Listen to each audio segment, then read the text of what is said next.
Bonjour à tous. Aujourd'hui, nous allons revenir sur cet aveu absolument stupéfiant, très récent, très concret, au même moment, quasiment à la même minute sur deux radios différentes, de la part du ministre de l'économie et du gouverneur de la Banque de France sur l'esclavage pour dette et la clé pour s'en sortir. Cette question ne doit pas être négligée parce que vous savez, on parle beaucoup des restrictions par les couvre-feux, confinement, fermeture, masques, etc. On a bien raison. Mais il y a une autre manière de nous contrôler qui s'ajoute à toutes celles-là et pour laquelle la crise Covid a aussi été beaucoup utilisée, c'est l'esclavage pour dette qui imprègne toute la politique des pays occidentaux et notamment de la zone euro et en France depuis des décennies. Donc ne négligez pas cette question-là, elle est fondamentale. Le contrôle des banques, de la banque, de la finance sur nos vies, sur nos pays, sur nos nations, sur nos libertés. C'est l'esclavage pour dette. Le Covid est utilisé pour cela, c'est une évidence.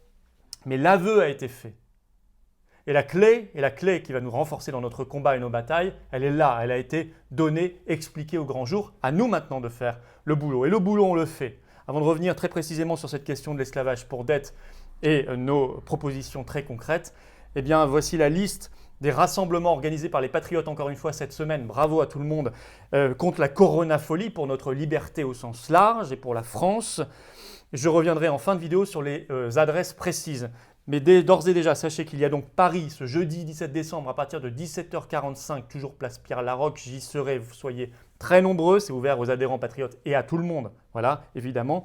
Mais il y a aussi Lyon, vendredi 18 à 18h, il y a aussi Avignon, samedi 19 à 10h, il y a Chambéry, samedi 19 à 10h30, il y a Évreux, samedi 19 à 10h30. Il y a Nîmes, samedi 19 à 14h30. Il y a Alençon, samedi 19 à 15h. Et il y a Angoulême, samedi 19 à 16h. Donc vous voyez, même juste avant Noël, les patriotes sont sur le terrain et prennent eux leurs responsabilités face à tout ce qu'on vit en ce moment. La folie totale, aussi bien sur la coronafolie, l'Union européenne, le vaccin et tout le reste. Bref, on a besoin de vous. J'ai besoin de vous. Ceci est la carte orange d'adhérents aux Patriotes, c'est le passeport pour la résistance. C'est le passeport pour la liberté, le combat pour la France. Le combat pour l'avenir des générations qui viennent. Le lien pour adhérer aux Patriotes, il se trouve sous la vidéo en description, également en commentaire épinglé, et il se trouve en fin de vidéo en cliquant directement sur l'écran. Je vous attends, on vous attend tous. Il faut se serrer les coudes, il ne faut pas rester seul. Ne restez pas seul, venez dans le combat avec nous. Vous êtes les bienvenus d'avance aux Patriotes. Alors, je parlais de cet esclavage pour dette, on va en parler très précisément, et ces aveux stupéfiants. C'est en effet la dette un moyen plus sournois, moins immédiatement visible pour contrôler nos vies et nos libertés. Il n'y a pas que les confinements, attestations, je le disais, autres couvre-feux, masques et tout le reste. Non. On peut nous tenir par la dette. Et ceux qui se veulent nos maîtres, mais qui ne le sont pas, parce que nous sommes des personnes libres, eh bien, veulent nous tenir par cet esclavage pour dette. La dette, plus elle est pesante, la dette publique du pays, plus ensuite on peut vous dire qu'on va vous imposer, on va nous imposer, parce qu'il faut bien être responsable, des politiques terribles, dites d'austérité ou des réformes structurelles. On va y revenir. À la grecque, bien évidemment. Mais ça veut dire aussi que, sous prétexte de dette, on va venir se servir directement dans votre épargne. Et ça, vous savez, je vous ai déjà fait une vidéo spécialement là-dessus, ils y pensent de plus en plus, ça fait partie de cette grande réinitialisation, de ce grand reset qui apparaît de plus en plus clairement. Alors sur cette question d'aller piocher directement dans l'épargne, se servir sous prétexte de dette, eh bien maintenant c'est possible par la législation de l'Union européenne depuis une directive européenne dite BRRD qui date de 2014, transposée ensuite en droit national, notamment en droit français par des lois Sapin. Imposer des politiques d'austérité, des réformes structurelles, je vais y revenir, ils en ont parlé aussi. Et c'est une manière également de restreindre nos libertés, restreindre nos vies et contrôler, avoir la main mise sur nos pays et nos vies. Et évidemment, cette crise Covid a été l'occasion d'une explosion comme jamais de la dette publique française. En effet, d'après Bruno Le Maire, ministre de l'économie, qui s'exprimait dans Le Parisien le 30 octobre dernier, il s'attend à une dette publique française égale à 119,8% de notre PIB, produit intérieur brut, à la fin de l'année 2020. Cette dette publique française, elle a explosé, non pas tant à cause du virus directement, bien sûr, mais du fait des politiques qui ont été choisies face au virus, c'est-à-dire notamment des fermetures de commerces, d'établissements, le chômage partiel massif, etc. Ce qui fait que ça s'est traduit par une augmentation de la dette à coût de centaines de milliards d'euros supplémentaires. En effet, je vous parlais de 119,8% du PIB, c'était 101,4% fin mars 2020, avant le premier confinement. Donc une augmentation historique de 19,4 points de la dette en 8 mois seulement, et nous avons aujourd'hui une dette publique supérieure à 2700 milliards d'euros. Du jamais vu. Alors qu'est-ce qu'on nous dit pour le moment ? Il va falloir payer. Voilà, on fait reposer sur nos épaules et les épaules des générations qui arrivent cette dette, évidemment. Il va falloir payer. C'est ce qui a été dit lors de la présentation du budget 2021 de la France fin septembre dernier. Ainsi, Bruno Le Maire disait « Une dette se rembourse toujours ». Et comment ? Eh bien, il disait-il, je cite, en poursuivant des réformes structurelles, comme celle des retraites. Et il a précisé cela sur France Info le 14 décembre dernier. Bruno Le Maire annonce qu'il faut, je cite, engager des transformations structurelles. Et il cite la réforme des retraites, mais aussi celle de l'assurance chômage. Et il dit « et d'autres ». Il appelle ça être responsable, c'est-à-dire mener des politiques à la grecque. Pour Mathieu Plane, qui est économiste à l'OFCE et qui était interrogé dans Le Parisien le 4 octobre dernier, je cite, « Quand la situation sera stabilisée, ce sera l'heure de la facture ». Il ajoute « Cela passera par des hausses d'impôts, des cotisations, une baisse des pensions de retraite, un changement de notre modèle social, une diminution des services publics. » Ça, c'est la première conséquence de cet esclavage pour dette. Toutes les politiques qui sont menées, vous voyez qu'elles ont un impact énorme sur nos vies, les salaires, les retraites, les services publics, notre système de soins, tout et notre liberté.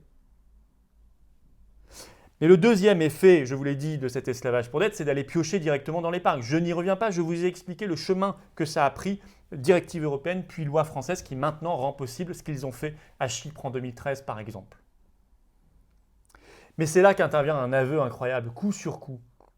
À la même minute quasiment, sur 2 radios différentes, aussi bien Bruno Le Maire que le gouverneur de la Banque de France, qui s'appelle François Villeroy de Galhau, ont lâché le morceau.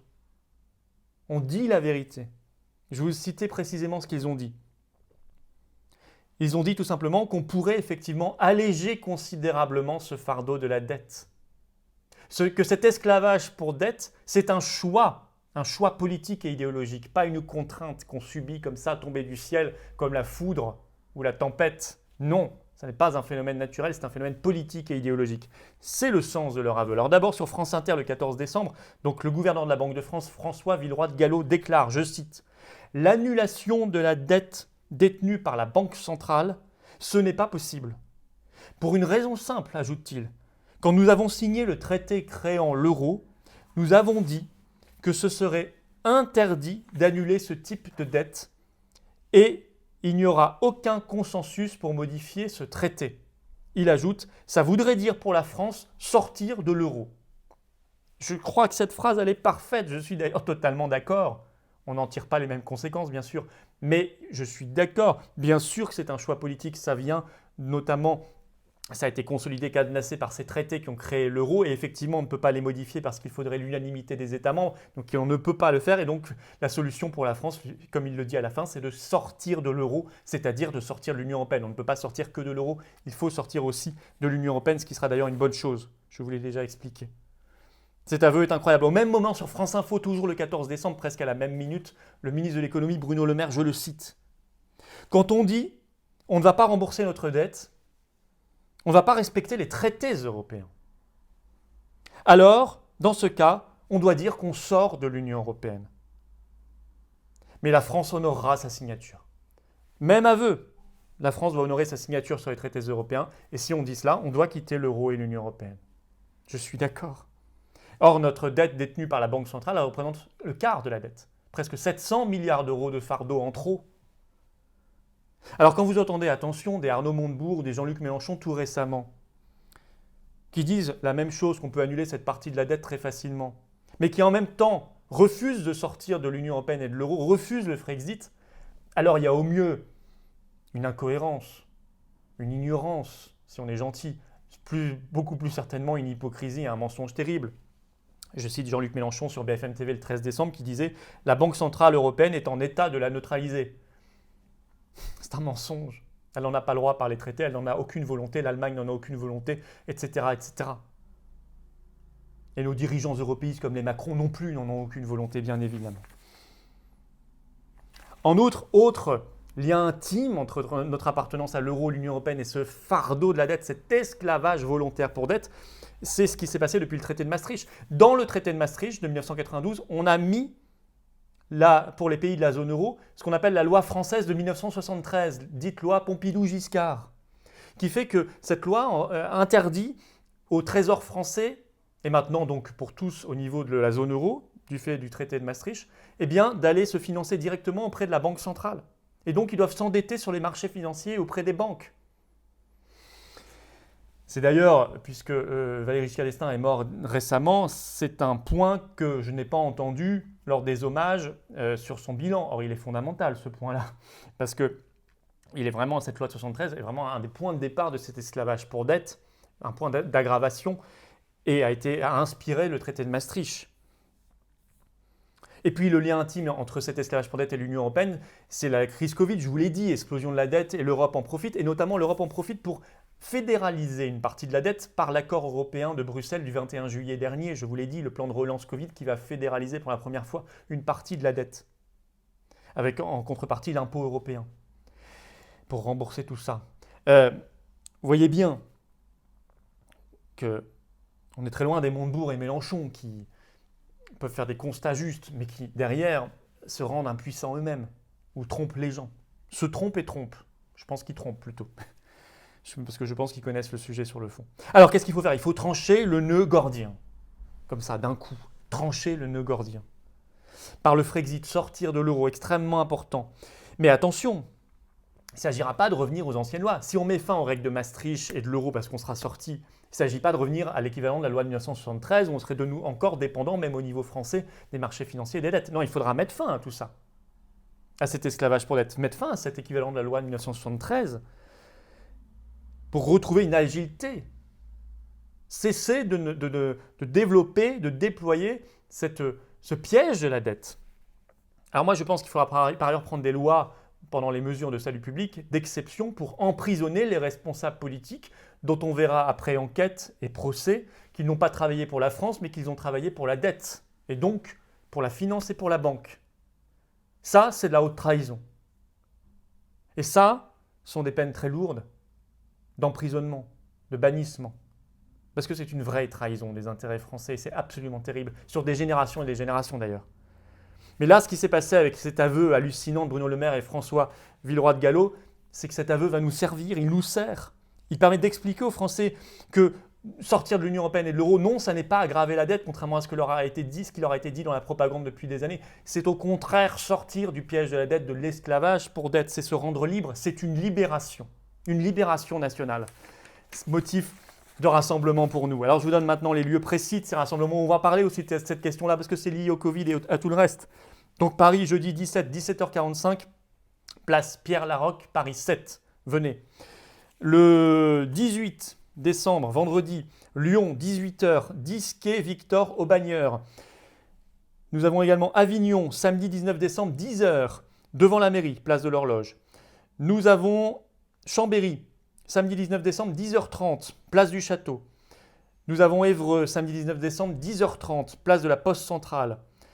Nous avons Nîmes, samedi 19 décembre, 14h30, place de l'Esplanade. Nous avons Alençon, samedi 19 décembre, 15h, la Halle au Blé. Et nous avons Angoulême, samedi 19 décembre, 16h, rue de Genève, face aux Halles. Voilà, vous savez tout, vous contactez vos référents et puis vous y allez et faites venir, ramenez des gens nouveaux et rejoignez-nous. Voilà, le lien pour adhérer se trouve ici en cliquant directement sur l'écran. Le lien pour adhérer aux Patriotes est également sous la vidéo en description et en commentaire épinglé. Ça, vous l'avez compris, hein, c'est le passeport pour la liberté et pour la résistance. Il ne se fera pas sans vous. Rien ne se fera sans vous. Hein. Ne comptez pas toujours sur les autres. Engagez-vous vous-même. Vous verrez, c'est beaucoup mieux. Allez, bienvenue d'avance et vive la France.